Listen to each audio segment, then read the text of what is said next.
ಹಬ್ಬದ ಹಾರ್ದಿಕ ಶುಭಾಶಯಗಳು. ಹಲೋ ಫ್ರೆಂಡ್ಸ್, ಎಲ್ರಿಗೂ ನಮಸ್ಕಾರ. ಎಲ್ರು ಹೇಗಿದ್ದೀರಾ? ಐ ಹೋಪ್ ಎಲ್ರು ಚೆನ್ನಾಗಿದ್ದೀರಾ ಅಂತ ಅನ್ಕೋತೀನಿ. ನಾನು ಕೂಡ ತುಂಬಾನೇ ಚೆನ್ನಾಗಿದ್ದೀನಿ.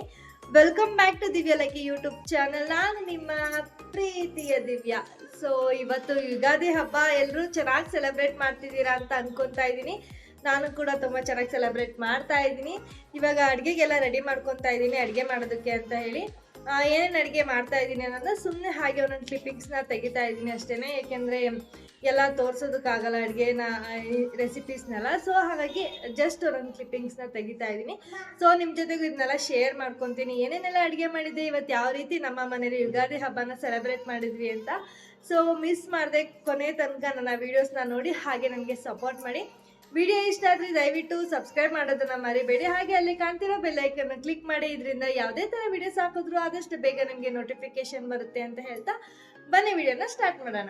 ಯುಗಾದಿ ಹಬ್ಬ ಅಂದಿದ ತಕ್ಷಣ ಮೊದಲು ಎಲ್ರಿಗೂ ನೆನಪಾಗೋದು ಮಾವಿನ ಸೊಪ್ಪು ಮತ್ತು ಬೇವಿನ ಸೊಪ್ಪು. ನಮ್ಮ ಹಳ್ಳಿಗಳ ಕಡೆ ಎಲ್ಲ ಅವ್ರ ತೋಟದಲ್ಲಿರುವಂಥ ಮಾವಿನ ಸೊಪ್ಪು, ಬೇವಿನ ಸೊಪ್ಪು ಎಲ್ಲ ಕಿತ್ಕೊಂಡು ಬಂದು ತೋರಣಕ್ಕೆಲ್ಲ ರೆಡಿ ಮಾಡ್ಕೊತಾರೆ.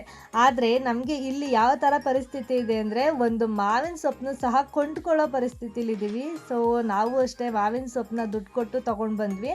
ಹಾಗೆ ಇನ್ನೊಂದು ಅದೃಷ್ಟ ಏನು ಅಂದರೆ, ನಮ್ಮ ಮನೆ ಪಕ್ಕದಲ್ಲೇ ಬೇವಿನ ಮರ ಇರೋದ್ರಿಂದ ಬೇವಿನ ಸೊಪ್ಪು ಒಂದು ಕೊಂಡ್ಕೊಂಡಿರಲಿಲ್ಲ.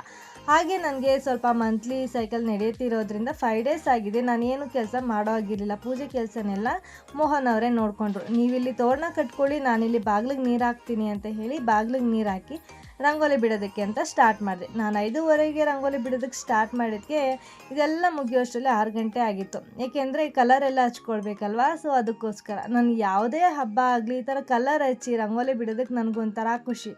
ಎಲ್ಲ ಹಬ್ಬನೂ ನೀಟಾಗಿ ಅಚ್ಚುಕಟ್ಟಾಗಿ ಮಾಡಬೇಕು. ನಮ್ಮ ಹಿರಿಯರು ಏನೇನು ಹೇಳ್ಕೊಂಡು ಬಂದಿದ್ದಾರೆ ಅದ್ರ ಪ್ರಕಾರವಾಗಿ ನಾನು ಇದುವರೆಗೂ ಹಬ್ಬ ಮಾಡ್ಕೊಳ್ತಾ ಬರ್ತಾಯಿದ್ದೀನಿ. ಇನ್ನು ಮುಂದಕ್ಕೂ ಅದೇ ಥರನೇ ಮಾಡಬೇಕು ಅನ್ನೋದು ನನ್ನ ಆಸೆ. ಸೊ ಹಾಗಾಗಿ ಎಲ್ಲನೂ ಒಂದೊಂದಾಗಿ ಸ್ಟೆಪ್ ಬೈ ಸ್ಟೆಪ್ ಮಾಡ್ಕೊತಾ ಬರ್ತಿದ್ದೀನಿ. ಮೋಹನ್ ಅವ್ರು ಒಳಗಡೆ ಎಲ್ಲ ರೆಡಿ ಮಾಡ್ಕೊಂಡಿದ್ರು. ಇನ್ನು ಅವರು ಸ್ನಾನ ಮಾಡೋದಕ್ಕೆ ಮುಂಚೆ ಎಣ್ಣೆನೆಲ್ಲ ಹಚ್ಚಿ ಸ್ವಲ್ಪ ಬಿಸಿಲಲ್ಲಿ ಕೂರಿಸೋಣ ಅವ್ರನ್ನೂ ಅಂತ ಹೇಳಿ ಎಣ್ಣೆನೆಲ್ಲ ಹಚ್ತಾ ಇದ್ದೀನಿ. ಇನ್ನು ಮೋಹನ್ ಅವರು ವರ್ಷಕ್ಕೊಂದ್ಸಲಿ ನಮ್ಮೆಲ್ರಿಗೂ ಈ ಥರ ಎಣ್ಣೆ ಹಚ್ಚಿಯ ನೀಟಾಗಿ ಹಚ್ಚಿ ಮಸಾಜ್ ಮಾಡು, ವರ್ಷ ಪೂರ್ತಿ ಹಿಡ್ದಿರೋ ಪೇಯ್ನ್ ಎಲ್ಲ ಒಂದೇ ಸರಿ ಇಳ್ದೋಗ್ಬಿಡ್ಲಿ ಅಂತ ಹೇಳ್ತಾಯಿದ್ರು. ಸರಿ ಅಂತೇಳಿ ಅವ್ರಿಗೊಂದು ಸ್ವಲ್ಪ ಮಾತಾಡಿಕೊಂಡು ಎಣ್ಣೆನ ಹಚ್ಚಿ ಮಸಾಜ್ನ ಮಾಡ್ತಿದ್ದೆ. ವರ್ಷ ಲಕ್ಷಯ್ ಸಹ ಇರ್ತಿದ್ದ. ಈ 3 ಜನಕ್ಕೂ ಎಣ್ಣೆ ಹಚ್ಚಿ ಒಂದು ಬಿಸಿಲಲ್ಲಿ ಕೂರಿಸ್ಬಿಡ್ತಿದ್ದೆ. ಇವತ್ತು ಲಕ್ಷ್ಯ ಇಲ್ಲ, ಹಾಗೆ ಕಿಶನ್ ಸಹ ಮಲ್ಕೊಂಡಿದ್ದ. ಸೊ ಹಾಗಾಗಿ ಇವತ್ತು ಇವರೇ ಪೂಜೆ ಮಾಡೋದ್ರಿಂದ ಜಾಸ್ತಿ ಟೈಮ್ ಇಲ್ಲ ಅಂತೇಳಿ ಮೊದಲು ಇವ್ರಿಗೇನೆ ಎಣ್ಣೆ ಹಚ್ಬಿಡೋಣ ಅಂತೇಳಿ ಎಣ್ಣೆ ಎಲ್ಲ ಹಚ್ಚಿ ಮಸಾಜ್ನ ಮಾಡ್ತಿದ್ದೆ. ಇನ್ನು ಎಷ್ಟೊತ್ತಾದರೂ ಕಿಶನ್ ಎದ್ದೇ ಇರಲಿಲ್ಲ. ಸೊ ಹಾಗಾಗಿ ಅವ್ನು ಎದ್ದೇಳೋದು ಗಂಟ ನಾನಾದರೂ ಸ್ವಲ್ಪ ಎಣ್ಣೆನೆಲ್ಲ ಹಚ್ಕೊಂಡು ಮಸಾಜ್ ಮಾಡ್ಕೊಳ್ಳೋಣ ಅಂತ ಮಾಡ್ಕೊತಾ ಇದ್ದೀನಿ. ಈ ಥರ ಹಬ್ಬಗಳಲ್ಲಿ ಎಣ್ಣೆ ಹಚ್ಕೊಂಡು ಸ್ನಾನ ಮಾಡಿ ಪೂಜೆ ಮಾಡಿ ಇದೆಲ್ಲ ಮಾಡುವಾಗ ಏನೋ ಒಂಥರ ಖುಷಿ. ನಾನಂತೂ ಮೋಹನ್ ಅವ್ರಿಗೆ 4 ಗಂಟೆ 4:15ಗೆಲ್ಲ ಎಬ್ಬಿಸ್ಬಿಟ್ಟಿದೆ. ಬೇಗ ಎದ್ದೋಳಿ, ಇವತ್ತು ಕೆಲಸ ಪೂರ್ತಿ ನಿಮ್ಮದೇ ಆಗಿರುತ್ತೆ ಅಂತ ಹೇಳಿ ಅವ್ರನ್ನ ಬೇಗ ಎಬ್ಬಿಸಿ ತೋರಣ ಎಲ್ಲ ಕಟ್ಟಿಸಿ ಎಣ್ಣೆನೆಲ್ಲ ಹಚ್ಚಿದಾಯಿತು. ಅಷ್ಟರಲ್ಲಿ ನೋಡಿ ಕಿಶನ್ ಸಹ ಎದ್ದು ಬಂದ. ಅವನಂತೂ ಇವಾಗ ಎಷ್ಟು ಚೆನ್ನಾಗಿ ಹೇಳಿದ ಮಾತು ಕೇಳ್ತಾನೆ ಅಂದರೆ ನಂಗೆ ನಂಬೋದಕ್ಕೆ ಆಗಲಿಲ್ಲ. ನಾನಲ್ಲಿ ಎಣ್ಣೆ ಎತ್ಕೊತಿದ್ದೆ. ಹೋಗಿ ಕಿಶನ್ ಅಲ್ಲಿ ಕುತ್ಕೊಂಡು ನಡಿ ಚೇರ್ ಮೇಲೆ ಅಂದಿದ ತಕ್ಷಣ ಅಲ್ಲಿ ಹೋಗಿ ಚೇರ್ ಮೇಲೆ ಕುತ್ಕೊಂಡು ಒಂಚೂರು ಹಠ ಮಾಡ್ದಂಗೆ ಎಣ್ಣೆನೆಲ್ಲ ತಿಕ್ಕಿಸ್ಕೊಂಡ. ಇದೆಲ್ಲ ಆದಮೇಲೆ ಅವನು ಸ್ವಲ್ಪ ಹೊತ್ತು ಆಟ ಆಡ್ತಿದ್ದ, ಬಿಸಿಲಲ್ಲೇ ಬಿಟ್ಟಿದೆ. ಮತ್ತು ತೋರಣ ಎಲ್ಲ ತೋರಿಸಿ ಏನು ಅದು ಅಂತ ಕೇಳ್ತಾ ಇದ್ದ. ಸೊ ಅದಕ್ಕೆ ನಾನು ಅವ್ನಿಗೆ ಹೇಳ್ತಿದ್ದೆ, ಇವತ್ತು ಹಬ್ಬ ಅಪ್ಪ, ಅದಕ್ಕೋಸ್ಕರ ಕಟ್ಟಿದ್ದೀವಿ ಅಂತ. ನಾವು ಅದೇನು ಇಲ್ಲ ಬಾರೋ ಅಂತ ಕರ್ಕೊಂಡು ಹೋದರೆ ಅವ್ನು ಇನ್ನೊಂದ್ಸಲಿ ನಮ್ಮ ಹತ್ರ ಏನು ಕೇಳೋದಿಲ್ಲ. ಸೊ ಹಾಗಾಗಿ ಅವನೇನು ಕೇಳ್ತಾನೋ ಎಲ್ಲನೂ ಒಂದು ಕಡೆಯಿಂದ ಎಕ್ಸ್ಪ್ಲೈನ್ ಮಾಡ್ತಾ ಇರ್ತೀನಿ. ಅಷ್ಟರೊಳಗಡೆ ಅಪ್ಪ ಮಗ ಇಬ್ಬರು ಫ್ರೆಶ್ ಆಗಿ ಸ್ನಾನ ಮಾಡ್ಕೊಂಡು ಬಂದು ಪೂಜೆ ಮಾಡೋದಕ್ಕೆ ಅಂತ ರೆಡಿ ಆಗ್ತಿದ್ದಾರೆ. ಇಲ್ಲಿ ನಮ್ಮ ಗೌಡ್ರಿಗೆ ನಾನು ಪಂಚೆ ಮತ್ತು ಶರ್ಟ್ ಹಾಕಿದ್ದೀನಿ. ಶಲ್ಯ ಅವ್ನು ಹಾಕಿಸ್ಕೊಳ್ಳಿಲ್ಲ. ಸೊ ಹಾಗಾಗಿ ಈ ಥರ ರೆಡಿ ಮಾಡಿದ್ದೆ ಅವನಿಗೆ. ಅವರಿಬ್ಬರು ಸಹ ಪೂಜೆ ಮಾಡಿಕೊಂಡ್ರು. ಪ್ರತಿ ವರ್ಷ ಮೋಹನ್ ಅವರು ಬರೀ ತೋರಣ ಎಲ್ಲ ಕಟ್ಟಿ ಕೊಡ್ತಾಯಿದ್ರು ಅಷ್ಟೇ. ಪೂಜೆಯಿಂದ ಅಡುಗೆಯಿಂದ ಎಲ್ಲ ಕೆಲಸನೂ ನನ್ನದೇ ಆಗಿರ್ತಿತ್ತು. ಸ್ವಲ್ಪ ಟಯರ್ಡ್ ಆಗ್ತಿತ್ತು. ಬಟ್ ಈ ವರ್ಷ ಮೋಹನ್ ಅವ್ರದ್ದೇ ಪೂಜೆ ಆಗಿರೋದ್ರಿಂದ ನನಗೆ ಸ್ವಲ್ಪ ಫ್ರೀ ಇತ್ತು. ಸೊ ಅದಕ್ಕೋಸ್ಕರ ಎಲ್ಲ ಕೆಲಸನೂ ಸಮಾಧಾನವಾಗಿ ನಿಧಾನವಾಗಿ ಮಾಡ್ಕೊತಿದ್ದೆ. ಅವರಪ್ಪ ಪೂಜೆ ಮಾಡೋದು ನೋಡಿ ಕಿಶನ್ನು ಸಹ ಪೂಜೆ ಮಾಡ್ತಾ ಇದ್ದಾನೆ. ನಾವೇನು ಮಾಡ್ತೀವಿ ಅದನ್ನು ನೋಡಿ ಮಕ್ಕಳು ಕಲಿತಾರೆ ಅನ್ನೋದಕ್ಕೆ ಇದೇ ಸಾಕ್ಷಿ. ನಾವು ಯಾವಾಗಲೇ ಪೂಜೆ ಮಾಡಲಿ ಕಿಶನ್ ಈ ಥರ ಬಂದು ಒಂದು ಕಡ್ಡಿ ತಗೊಂಡು ಪೂಜೆ ಮಾಡ್ತಾನೆ. ಇನ್ನು ಅವನಿಗೆ ಪೂಜೆ ಮಾಡಬೇಕಾದ್ರೆ ಬಲಗೈಲಿ ಎಡಗೈಲಿ ಅನ್ನೋದು ಗೊತ್ತಾಗೋದಿಲ್ಲ. ಸೊ ಹಾಗಾಗಿ ಯಾವುದಂದ್ರೆ ಆ ಕೈಯಲ್ಲಿ ಪೂಜೆ ಮಾಡ್ತಾ ಇದ್ದ. ನಾನು ಹೇಳಿದೆ, ಈ ಬಲಗೈಲಿ ಇಟ್ಕೊಂಡು ಪೂಜೆ ಮಾಡು ಕಿಶನ್ ಅಂತ. ಸೊ ನೋಡಿ ಅದೇ ಕೈಲಿ ಇಟ್ಕೊಂಡು ಇವಾಗ ಪೂಜೆ ಮಾಡ್ತಾ ಇದ್ದೇನೆ. ಪ್ರತಿಯೊಂದಕ್ಕೂ ಪೂಜೆ ಮಾಡ್ಕೊಂಡು ಬರ್ತಿದ್ದ. ಅವರಪ್ಪ ಯಾವ ಥರ ಪೂಜೆ ಮಾಡ್ತಾರೆ ಅಂತ ತುಳಸಿ ಕಟ್ಟೆಗೆಲ್ಲ ಪೂಜೆ ಮಾಡ್ತಿದ್ದ. ಸೊ ಇವ್ರದೆಲ್ಲ ಪೂಜೆ ಮುಗೀತು. ಹೆಣ್ಮಕ್ಳಿಗೆ ಯಾವ ಕೆಲಸ ಇಲ್ಲ ಅಂದರೂ ಅಡುಗೆ ಕೆಲಸ ಅಂತ ಇದ್ದೇ ಇರುತ್ತೆ. ಇವತ್ತು ಹಬ್ಬ ಆಗಿರೋದ್ರಿಂದ ಏನಾದರೂ ಸ್ಪೆಷಲ್ ಊಟ ಮಾಡಲೇಬೇಕಲ್ವಾ. ಸ್ಪೆಷಲ್ ಅಂತ ಏನಿಲ್ಲ, ಎಲ್ಲರೂ ಮಾಡೋ ಥರ ಹೋಳಿಗೆ ಊಟನೇ ಮಾಡ್ತಾಯಿದ್ದೀನಿ. ಏನೇನು ಬೇಕು ಅನ್ನೋದನ್ನ ಒಂದು ವಾರದ ಮುಂಚೆಗೇ ಎಲ್ಲ ಹೇಳಿರ್ತಾರೆ. ಸೊ ಅದ್ರ ಪ್ರಕಾರವಾಗಿ ನಾನು ಅಡುಗೆನೆಲ್ಲ ಮಾಡ್ಕೊತೀನಿ. ಇವಾಗ ನಾನು ಒಬ್ಬಟ್ಟು ಮಾಡೋದಕ್ಕೆ ಅಂತ ರೆಡಿ ಮಾಡ್ಕೊತಾ ಇದ್ದೀನಿ. ಒಬ್ಬಟ್ಟಿಗೆ ಇಲ್ಲಿ ಮೈದಾ ಹಿಟ್ಟು ಮತ್ತು ಅರಿಶಿನದ ಪುಡಿ, ಸ್ವಲ್ಪ ಉಪ್ಪನ್ನ ಹಾಕ್ಕೊಂಡು ಈ ಥರ ಡ್ರೈ ಮಿಕ್ಸ್ನ ಮಾಡಿಕೊಂಡು ಸ್ವಲ್ಪನೇ ನೀರನ್ನ ಹಾಕಿ ಒಬ್ಬಟ್ಟಿನ ಹಿಟ್ಟನ್ನ ರೆಡಿ ಮಾಡ್ಕೊತೀನಿ. ಸಾಮಾನ್ಯವಾಗಿ ಆಗಿನ ಕಾಲದಲ್ಲೆಲ್ಲ ಈ ಥರ ಒಬ್ಬಟ್ಟನ್ನ ವರ್ಷಕ್ಕೆ ಒಂದೇ ಸಲ ಮಾಡ್ತಾಯಿದ್ರು. ಸೊ ಆವಾಗ ಅವ್ರಿಗೆಲ್ರಿಗೂ ಖುಷಿ ಇರ್ತಿತ್ತು, ಇವತ್ತು ನಮ್ಮಲ್ಲಿ ಒಬ್ಬಟ್ಟು ಮಾಡ್ತೀವಿ ಅಂತ. ಸೊ ಈಗಿನ ಕಾಲದಲ್ಲಿ ಹಾಗಲ್ಲ, ನಮ್ಗೆ ಯಾವಾಗ ಇಷ್ಟ ಆಗುತ್ತೆ, ನಮ್ಗೆ ಯಾವಾಗ ತಿನ್ನಬೇಕು ಅಂತ ಅನಿಸುತ್ತೆ ಆವಾಗೆಲ್ಲ ಈ ಥರ ಒಬ್ಬಟ್ಟನ್ನೆಲ್ಲ ಮಾಡ್ಕೊಂಡು ತಿಂತಾ ಇರ್ತೀವಿ. ಅದು ಅಲ್ಲದೆ ಮನೆಗೆ ಏನಾದರೂ ಫಂಕ್ಷನ್ ಇತ್ತು, ಇಲ್ಲಾಂದರೆ ಯಾರ ಥರದ್ದು ಬರ್ತಡೇ ಇತ್ತು, ಮನೆಗೆ ಯಾರಾದರೂ ನೆಂಟರು ಬರ್ತಾ ಇದ್ದಾರೆ ಅಂದಾಗಲೆಲ್ಲನೂ ನಮಗೆ ಮೊದಲು ನೆನಪಾಗೋದೇ ಈ ಒಬ್ಬಟ್ಟಿನ ಊಟ. ಸೊ ಇವಾಗ ಯುಗಾದಿ ಹಬ್ಬಕ್ಕೆ ಒಬ್ಬಟ್ಟಿನ ಊಟ ಮಾಡ್ತೀರಾ ಅಂದರೆ, ಮೊನ್ನೆ ಎಲ್ಲ ಒಬ್ಬಟ್ಟು ಮಾಡಿದ್ದೀನಿ ಮತ್ತೇನು ಒಬ್ಬಟ್ಟು ಮಾಡೋದು ಅಂತ ಹೇಳ್ತಾರೆ. ಅಂಥ ಪರಿಸ್ಥಿತಿ ಬಂದಿದೆ ಈಗ. ಸೊ ನಾನಂತೂ ಈ ಥರ ವರ್ಷಕ್ಕೊಂದು ಸರಿ ಒಬ್ಬಟ್ಟನ್ನ ಮಾಡ್ತೀನಿ. ಅದು ಅಲ್ಲದೆ ದೀಪಾವಳಿಗೂ ಸಹ ಒಬ್ಬಟ್ಟನ್ನೇ ಮಾಡ್ತಾ ಇರ್ತೀನಿ. ನಮ್ಮದು ಅದೇ ಕೇಸ್ ಆಗಿಬಿಡುತ್ತೆ. ಒಂದೊಂದು ಸರಿ ನಮಗೂ ತಿನ್ನಬೇಕು ಅನಿಸ್ದಾಗ ನಾವು ಒಬ್ಬಟ್ಟನ್ನ ಮಾಡ್ತಾನೇ ಇರ್ತೀವಿ. ಈಗ ನಾನು ಒಬ್ಬಟ್ಟಿನ ಹೂರಣನೆಲ್ಲ ರೆಡಿ ಮಾಡಿ ಇಟ್ಕೊಂಡಿದ್ದೆ. ಈಗ ಇದು ಫಸ್ಟ್ನೇದಾಗಿ ನಾನು ಒಬ್ಬಟ್ಟಿಗೆಲ್ಲ ಕಲಿಸ್ಕೊಂಡು ಬಿಡೋಣ ಅಂತೇಳಿ ಕಲಸಿ ಇಟ್ಕೊತಾ ಇದ್ದೀನಿ. ಇದಕ್ಕೆ ಸ್ವಲ್ಪ ಜಾಸ್ತಿನೇ ಎಣ್ಣೆ ಹಾಕ್ಕೊಳ್ಬೇಕಾಗುತ್ತೆ. ಹಾಗಾಗಿ ನಾನು ಸ್ವಲ್ಪ ಜಾಸ್ತಿನೇ ಎಣ್ಣೆ ಹಾಕ್ಕೊಂಡಿಲ್ಲ, ಸ್ವಲ್ಪನೇ ಎಣ್ಣೆ ಹಾಕ್ಕೊಂಡು ಈ ಥರ ಮಿಕ್ಸ್ ಮಾಡಿ ಇಟ್ಕೊತಾ ಇದ್ದೀನಿ. ಮೋಹನ್ ಅವ್ರಿಗಂತೂ ಒಬ್ಬಟ್ಟು ಅಂದರೆ ಸಿಕ್ಕಾಪಟ್ಟೆ ಇಷ್ಟ. ಅವರಂತೂ ತುಂಬಾ ಇಷ್ಟಪಟ್ಟು ತಿಂತಾರೆ. ಸೊ ಅವರಿಗೋಸ್ಕರನೇ ನಾನು ಆಗಾಗ ಈ ಥರ ಒಬ್ಬಟ್ಟೆಲ್ಲ ಮಾಡಿ ಕೊಡ್ತಾ ಇರ್ತೀನಿ. ಇವತ್ತು ಹಬ್ಬ ಆಗಿರೋದ್ರಿಂದ ಇನ್ನೂ ಸ್ಪೆಷಲಾಗಿ ಮಾಡು ಅಂತ ಹೇಳಿದರು. ಸೊ ಹಾಗಾಗಿ ಎಲ್ಲ ರೆಡಿ ಮಾಡಿ ಇಟ್ಕೊಂಡಿದ್ದೀನಿ. ಇದು ಸ್ವಲ್ಪ ಆಯಿಲ್ನೆಲ್ಲ ಹಾಕಿದ್ದೀನಿ, ಜಾಸ್ತಿ ಹಾಕ್ಕೊಂಡಿಲ್ಲ. ಸ್ವಲ್ಪ ಅದನ್ನು ನೆನೆಯೋದಕ್ಕೆ ಅಂತ ಇಟ್ಟಿದ್ದೀನಿ. ಈಗ ನಾನು ಬೇಳೆನೆಲ್ಲ ಹಾಕ್ಕೊತಾ ಇದ್ದೀನಿ ಹೂರಣಕ್ಕೆ ರೆಡಿ ಮಾಡ್ಕೊಳ್ಳೋಣ ಅಂತೇಳಿ. ನಾನಿಲ್ಲಿ 1/4 ಗ್ಲಾಸ್ ಆಗೋಷ್ಟು ಮಾತ್ರನೇ ಬೇಳೆ ಹಾಕ್ಕೊಂಡಿದ್ದೀನಿ. ಏಕೆಂದರೆ ನಾನು ಮಾರನೇ ಬೆಳಗ್ಗೆ ಊರಿಗೆ ಹೋಗ್ಬೇಕೈತಲ್ವ. ಸೊ ಹಾಗಾಗಿ ಜಾಸ್ತಿ ಹಾಕ್ಕೊಂಡ್ರೆ ವೇಸ್ಟ್ ಆಗಿಬಿಡುತ್ತೆ ಅಂತ ಸ್ವಲ್ಪನೇ ಹಾಕ್ಕೊಂಡು ಮಾಡ್ಕೊತಾ ಇದ್ದೀನಿ. ಇದಕ್ಕೆ ಸ್ವಲ್ಪ ನೀರನ್ನ ಹಾಕ್ಕೊಂಡು ಇಟ್ಕೊಂಡಿದ್ದೀನಿ. ಈಗ ನಾನು ಕಾಳು ಗೊಜ್ಜಿಗೆ ರೆಡಿ ಮಾಡ್ಕೊಂಡು ಬಿಡೋಣ ಅಂತೇಳಿ ಕಾಳನ್ನ ನೆನೆ ಇಟ್ಟಿದ್ದೆ ರಾತ್ರಿನೇ. ಕಡಲೆಕಾಳು, ಬಟಾಣಿ ಕಾಳು ಮತ್ತು ಆಲೂಗಡ್ಡೆ, ಬದನೆಕಾಯಿ, ಹುರುಳಿಕಾಯಿ ಹಾಕ್ಕೊಳ್ಬೋದು. ನಾನು ಹುರುಳಿಕಾಯಿ ಹಾಕ್ಕೊತಿಲ್ಲ, ಏಕೆಂದರೆ ಹುರುಳಿಕಾಯಿ ಪಲ್ಯ ಮಾಡೋಣ ಅಂತ ಡಿಸೈಡ್ ಮಾಡಿದ್ದೆ. ಸೊ ಹಾಗಾಗಿ ಸ್ವಲ್ಪ ಉಪ್ಪನ್ನ ಹಾಕಿ ಒಂದು ಲಿಡ್ನ ಕ್ಲೋಸ್ ಮಾಡಿ ನಾನೀಗ ಇದನ್ನು ಕೂಗ್ಸೋದಕ್ಕೆ ಅಂತ ಇಡ್ತಾ ಇದ್ದೀನಿ. ಸಾಮಾನ್ಯವಾಗಿ ಕಾಳುಗೊಜ್ಜನ್ನ ಎಲ್ಲರೂ ಮಸಾಲ ರುಬ್ಬಿ ಮಾಡ್ತಾರೆ. ಆದರೆ ನಾನು ಇಲ್ಲಿ ಡೈರೆಕ್ಟ್ ಒಗ್ಗರಣೆ ಹಾಕ್ಕೊಂಡು ಬೇಸಿಕ್ ಸ್ಪೈಸಸ್ನೆಲ್ಲ ಹಾಕ್ಕೊಂಡು ಮಾಡ್ಕೊತೀನಿ. ಅದು ತುಂಬಾ ರುಚಿಯಾಗಿರುತ್ತೆ. ನಮ್ಮ ಯಜಮಾನ್ರಿಗೆ ಈ ಥರ ಜಾಸ್ತಿ ಮಸಾಲ ಎಲ್ಲ ರುಬ್ಬಿ ಹಾಕಿದ್ರೆ ಇಷ್ಟ ಆಗೋದಿಲ್ಲ. ಸೊ ಇದೊಂದು ಸರಿ ಟ್ರೈ ಮಾಡಿದ್ದೆ, ಅವ್ರು ಇಷ್ಟಪಟ್ಟಿದ್ರು. ಹಾಗಾಗಿ ಇವಾಗ ಯಾವಾಗಲೇ ಕಾಳುಗೊಜ್ಜು ಮಾಡ್ಕೊಂಡ್ರು ಅದೇ ಥರನೇ ಮಾಡ್ಕೊತೀನಿ.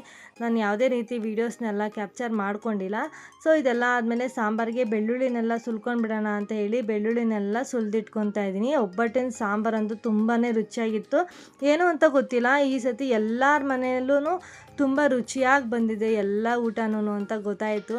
ನಮ್ಮ ಮನೇಲೂ ಅಷ್ಟೇ ತುಂಬಾ ರುಚಿಯಾಗಿತ್ತು. ಒಬ್ಬಟ್ಟು, ಕಾಳುಗೊಜ್ಜು, ಹೆಸರುಬೇಳೆ ಮತ್ತು ಹುರುಳಿಕಾಯಿ ಪಲ್ಯ ಎಲ್ಲನೂ ಕರೆಕ್ಟಾಗಿ ಯಾವುದು ಉಪ್ಪು ಖಾರ ಸ್ವೀಟು ಹೆಚ್ಚು ಕಡಿಮೆ ಆಗ್ದಂಗೆ ಚೆನ್ನಾಗಿ ಬಂದಿತ್ತು. ಸೊ ನೋಡಿ ಈಗ ಬೇಳೆನೆಲ್ಲ ಇಸ್ಕಿ ನೋಡ್ತಾ ಇದ್ದೀನಿ. ಇದಕ್ಕೆ ಕಟ್ಟಾದರೆ ಬೇಳೆ ಬೆಂದಿದೆ ಅಂತ ಅರ್ಥ. ಸೊ ಇದೆಲ್ಲ ಆದಮೇಲೆ ಬೇಳೆನೂ ಮತ್ತು ನೀರನ್ನ ಎರಡನ್ನೂ ಸಪ್ರೇಟ್ ಮಾಡಿಕೊಂಡು ಅದಕ್ಕೆ ಬೆಲ್ಲ, ಏಲಕ್ಕಿ ಇದನ್ನೆಲ್ಲ ಹಾಕಿ ಇದು ಬೆಲ್ಲ ಕರಗೋ ಗಂಟ ಈ ಥರ ಮಿಕ್ಸ್ ಮಾಡ್ಕೊತಾ ಇರ್ತೀನಿ. ನೀವು ಬೇಕಾದ್ರೆ ಬೆಲ್ಲನ ಸೋಸಿ ಸಹ ಹಾಕ್ಕೊಳ್ಬೋದು. ನಮ್ಮ ಮನೇಲಿ ಕಡೆಯಲ್ಲೆಲ್ಲ ಈ ಥರನೇ ಪುಡಿ ಮಾಡಿ ಹಾಕ್ಕೊತೀವಿ. ಈ ಥರ ಪುಡಿ ಮಾಡಿ ಹಾಕ್ಕೊಂಡಿದ್ದಾದಮೇಲೆ ಅಷ್ಟೊತ್ತಿಗೆ ಕಾಳುಗೊಜ್ಜಿಗೆಲ್ಲ ರೆಡಿಯಾಗಿತ್ತು, ಎಲ್ಲ ಬೆಂದ್ಕೊಂಡಿತ್ತು. ಸೊ ಇದಾದಮೇಲೆ ಅದೇ ಕುಕ್ಕರ್ಗೆ ನಾನೀಗ ಹುರುಳಿಕಾಯಿ ಪಲ್ಯಕ್ಕೆ ಅಂತ ರೆಡಿ ಮಾಡ್ಕೊತಾ ಇದ್ದೀನಿ. ಹುರುಳಿಕಾಯಿ ಪಲ್ಯಕ್ಕೂ ಅಷ್ಟೇ ಹುರುಳಿಕಾಯಿ ಮತ್ತು ಕ್ಯಾರೆಟ್ ಎರಡೂ ಹಾಕಿ ಸ್ವಲ್ಪ ಉಪ್ಪು ಹಾಕಿ ಲಿಡ್ನ ಕ್ಲೋಸ್ ಮಾಡಿ ಕೂಗೋದಕ್ಕೆ ಅಂತ ಇಟ್ಟಿದ್ದೀನಿ. ಇದಾಗೋ ಅಷ್ಟರಲ್ಲಿ ಬೆಲ್ಲ ಎಲ್ಲ ಕರಗೋಗಿತ್ತು. ಸೊ ಅಷ್ಟೊತ್ತಿಗೆ ನಾನು ತೆಂಗಿನಕಾಯನ್ನ ತುರ್ಕೊಂಡು ಇಟ್ಕೊಂಡಿದ್ದೆ. ತೆಂಗಿನಕಾಯಿನೂ ಸಹ ಹಾಕ್ಕೊಂಡು ಈ ಥರ ಮಿಕ್ಸ್ ಮಾಡ್ಕೊತಾ ಇದ್ದೀನಿ. ನೀವು ಬೆಲ್ಲನ ಸ್ವಲ್ಪ ನೋಡಿ ಹಾಕ್ಕೊಳ್ಳಿ. ಬೇಳೆ ಎಷ್ಟು ತೊಗೊಂಡಿರ್ತೀರೋ ಅದ್ರ ಮೇಲೆ ಡಿಪೆಂಡ್ ಆಗುತ್ತೆ. ನಾನು ಅಷ್ಟೇ ಬೇಳೆ ಎಷ್ಟು ತೊಗೊಂಡಿದ್ರೋ ಅದ್ರ ಪ್ರಕಾರವಾಗಿ ಬೆಲ್ಲನ ಹಾಕ್ಕೊಂಡಿದ್ದೆ. ನಾನು ಇವಾಗ ಹಾಕಿರೋ ಬೆಲ್ಲಕ್ಕೆ ಜಾಸ್ತಿ ಸ್ವೀಟು ಇರಲಿಲ್ಲ, ಜಾಸ್ತಿ ಸಪ್ಪೆನೂ ಇರಲಿಲ್ಲ, ಕರೆಕ್ಟಾಗಿತ್ತು. ತುಂಬ ಹದವಾಗಿ ತಿನ್ನುವಾಗ ತುಂಬ ರುಚಿಯಾಗಿ ಚೆನ್ನಾಗಿತ್ತು. ಇದಾದಮೇಲೆ ನಾನು ಹಾಗೆಯೇ ಒಬ್ಬಟ್ಟಿನ ಸಾಂಬಾರಿಗೂ ಎಲ್ಲ ಹುರ್ಕೊಂಡು ಇಟ್ಕೊಂಡೆ. ಇದಾದಮೇಲೆ ಮೋಹನ್ ಅವ್ರಿಗಂತೂ ಬಿಸಿ ಬಿಸಿಯಾಗಿ ಒಬ್ಬಟ್ಟು ಹಾಕ್ಕೊಡ್ಬೇಕು. ಒಂದೇ ಸಲ ಮಾಡಿ ತಣ್ಣಗಾದ್ಮೇಲೆ ಅವರು ಅಷ್ಟೊಂದು ತಿನ್ನೋದಿಲ್ಲ. ಸೊ ಹಾಗಾಗಿ ಇವಾಗ ಮಧ್ಯಾಹ್ನ ಟೈಮ್ ಅಲ್ವಾ, ಎಷ್ಟು ಬೇಕೋ ಅಷ್ಟೇ ತಟ್ಕೊಳ್ಳೋಣ ಅಂತೇಳಿ ಒಬ್ಬೊಬ್ಬರಿಗೆ 2 ಒಬ್ಬಟ್ಟು ಅಂತ ಲೆಕ್ಕ ಹಾಕ್ಕೊಂಡು ಕಿಶನ್ಗೊಂದು ಅಂತೇಳಿ 5 ಒಬ್ಬಟ್ಟನ್ನ ತಟ್ಟಿಟ್ಕೊಂಡಿದ್ದೆ. ಸೊ ಇದನ್ನು ತಟ್ಕೊಂಡಿದ್ದು ಆದಮೇಲೆ ಎಲ್ಲದಕ್ಕೂ ಒಗ್ಗರಣೆ ಹಾಕ್ಕೊಂಡಿದ್ದೀನಿ. ಕಾಳುಗೊಜ್ಜು, ಹೆಸರುಬೇಳೆ, ಹಾಗೆ ಹುಳ್ಳಿಕಾಯಿ ಪಲ್ಯ. ಮೋಹನ್ ಅವರಂತೂ ತುಂಬಾ ಹೆಲ್ಪ್ ಮಾಡಿದ್ರು. ಅವ್ರು ಹೆಲ್ಪ್ ಮಾಡಿರಲಿಲ್ಲ ಅಂದಿದ್ರೆ ಇಷ್ಟು ಬೇಗನೆ ಅಡುಗೆನೆಲ್ಲ ಮಾಡೋದಕ್ಕೆ ಆಗ್ತಾನೇ ಇರಲಿಲ್ಲ.